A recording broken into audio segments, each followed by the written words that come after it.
આપણી માતૃભાષા ગુજરાતીમાં આપણે સાચા શબ્દોરૂપી જોડણીનું લખાણ કરવું જોઈએ. આ મુજબ આપણી ગુજરાતી ભાષાના ઘણા ખરા ભાષાના જાણકારો, દિગ્ગજો, વિદ્વાનો તથા ભાષા પ્રેમીઓ આ અંગેની કાળજી રાખી લખાણ લખી રહ્યા છે. તેમાં આપણી જાગૃતિ અતિ જરૂરી છે.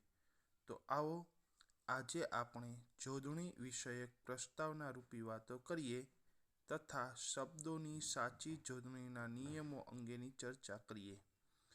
જોડણી એ ભાષા શુદ્ધિનું અતિ મહત્વનું અંગ જ નહીં પરંતુ ભાષાનું અડધું શરીર છે એમ કહેવું હોય તો કહી શકાય. જેવી રીતે પિતાને પુત્રની સાથે લોહીની સગાઈ છે તેવી રીતે જોડણીને ભાષા સાથે લોહીની સગાઈ છે. અશુદ્ધ જોડણીથી ભાષા પણ નથી શોભતી અને લખનારનું લખાણ પણ નથી આકર્ષક જણાતું. જ્યારે શુદ્ધ જોડણીનું લખાણ આકર્ષે તો છે જ પરંતુ સાથે સાથે શોભી ઉઠે છે, દીપે છે.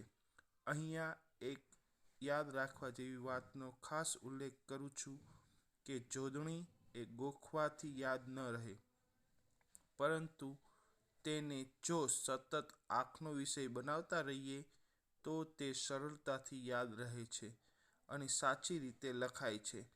કોઈ એવી જાદુઈ લાકડી કે પેન નથી કે બધી જ જોડણી આવડી જ જાય.